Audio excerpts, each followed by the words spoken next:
Iran संकट का असर कब तक आपकी रसोई पर पड़ेगा? यदि आप इस प्रश्न का उत्तर खोज रहे हैं तो बता दें कि भारत सरकार ने एलपीजी सिलेंडर की बुकिंग और सप्लाई को लेकर एक बड़ा ऐलान किया है। सरकार ने गैस उत्पादन बढ़ाकर सप्लाई को स्थिर कर दिया है और बुकिंग की समय सीमा भी बढ़ा दी है। साथ ही समुद्री रास्तों से आ रहे तेल के जहाजों की सुरक्षा और ग्रामीण रोजगार यानी कि मनरेगा को लेकर भी पुख्ता आश्वासन दिया गया है। चलिए आपको विस्तार से इस वीडियो में बताते हैं। नमस्कार, मैं हूं आकांक्षा और आप देख रहे हैं न्यूज़ 18 का डिजिटल प्लेटफॉर्म। आजकल जब भी हम टीवी खोलते हैं या सोशल मीडिया देखते हैं तो बस युद्ध और तनाव की खबरें ही नजर आती हैं। खासकर मिडिल ईस्ट में जो हालात बने हुए हैं उन्हें देखकर हर आम आदमी के मन में एक ही डर था कि क्या पेट्रोल, डीजल और रसोई गैस महंगी हो जाएगी। क्या रसोई गैस पहले की तरह आसानी से मिलेगी?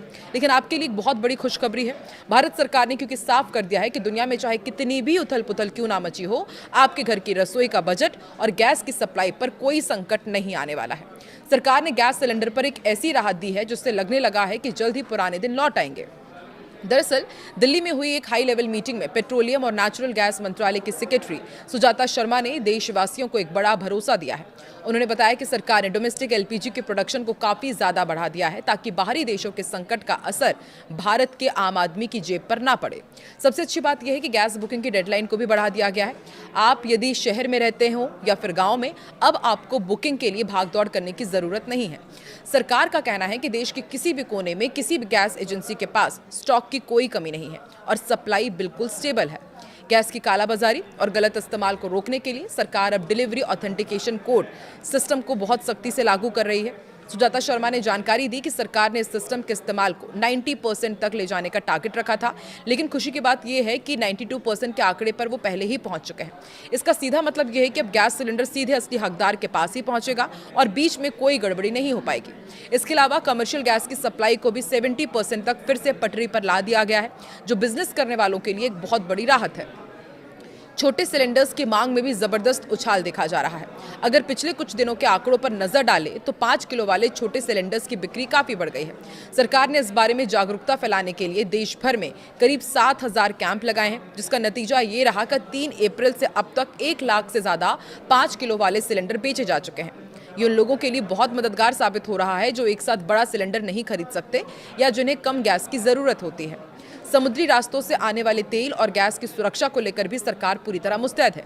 शिपिंग मंत्रालय के डायरेक्टर मनदीप सिंह रंधावा ने एक बड़ा अपडेट दिया और बताया कि भारत का जहाज देश गरिमा जो 97,000 मीट्रिक टन कच्चा तेल लेकर आ रहा है बिल्कुल सुरक्षित है।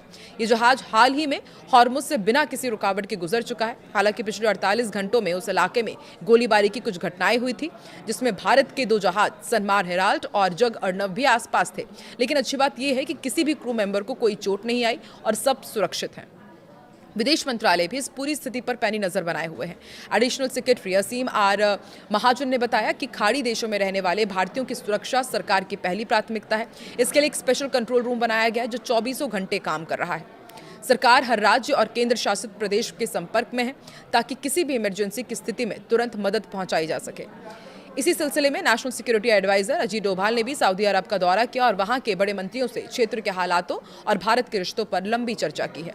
ग्रामीण इलाकों में रहने वाले लोगों के लिए सरकार ने एक बहुत जरूरी बात कही है। रूरल डेवलपमेंट डिपार्टमेंट के जॉइंट सेक्रेटरी अमित शुक्ला ने भरोसा दिलाया कि दुनिया में चाहे जो भी अनिश्चितता हो, गांव के विकास के लिए फंड की कोई भी कमी नहीं होगी।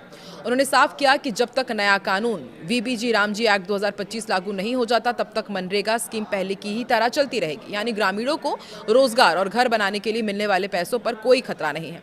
कुल मिलाकर देखिए तो सरकार ने हर मोर्चे पर तैयारी पुख्ता कर ली है, चाहे वो गैस की सप्लाई हो, समुद्री रास्तों की सुरक्षा हो या फिर गाँव का विकास। आम आदमी को घबराने की कोई जरूरत नहीं है। सरकार की इन कोशिशों से ये तो साफ है कि आने वाले समय में भी हमें गैस की किल्लत या फिर महंगाई का वो डर नहीं सताएगा जिसकी आशंका जताई जा रही थी। ये कदम वाकई करोड़ों भारतीयों के लिए एक बड़ी राहत की खबर है। सरकार का कहना है कि ऐसी रिपोर्ट्स जिसमें एलपीजी गैस सप्लाई को सामान्य होने में 4 से 5 साल की बात कही गई थी वो पूरी तरह से गलत है। ये दावे भ्रामक है और घबराहट फैलाने वाले हैं। सरकार के अनुसार करीब 800,000 मीट्रिक टन एलपीजी का आयात पहले से तय किया जा चुका है, जो कि भारत की ओर आ रहा है। सरकार ने घरेलू स्तर पर प्रोडक्शन बढ़ाने के लिए भी बड़े कदम उठाए हैं। 9 मार्च को जारी एलपीजी नियंत्रण आदेश के तहत रिफाइनरीज को उत्पादन बढ़ाने का निर्देश दिया गया। हालांकि सप्लाई में कमी का असर गैस सिलेंडर्स की कीमतों पर नजर आया। देश भर में घरेलू एलपीजी सिलेंडर और कमर्शियल सिलेंडर्स महंगे हो गए थे। इस बढ़ोतरी का असर आम घरों के साथ साथ होटल, रेस्टोरेंट्स और छोटे कारोबार पर भी पड़ा। राज्यों और केंद्र शासित प्रदेशों को एलपीजी सप्लाई की निगरानी निगरानी करने और जमाखोरी पर सख्त कार्रवाई के लिए ज्यादा अधिकार दिए गए हैं। एलपीजी सप्लाई को लेकर सरकार ने यह बताया है कि ऑनलाइन बुकिंग अब करीब 98% तक पहुंच गई है और डीएसी आधारित डिलीवरी भी 93% तक हो गई है, जिससे ट्रांसपेरेंसी बढ़ी है। साथ ही घरेलू गैस सिलेंडर्स की सप्लाई सामान्य रूप से जारी है। भारतीय अर्थव्यवस्था में गैस की भूमिका लगातार बढ़ रही है। कुछ साल पहले भारत ने पर्यावरण प्रदूषण को कम करने और स्वच्छ ऊर्जा को बढ़ावा देने के लिए देश को गैस आधारित अर्थव्यवस्था बनाने का लक्ष्य तय किया गया था।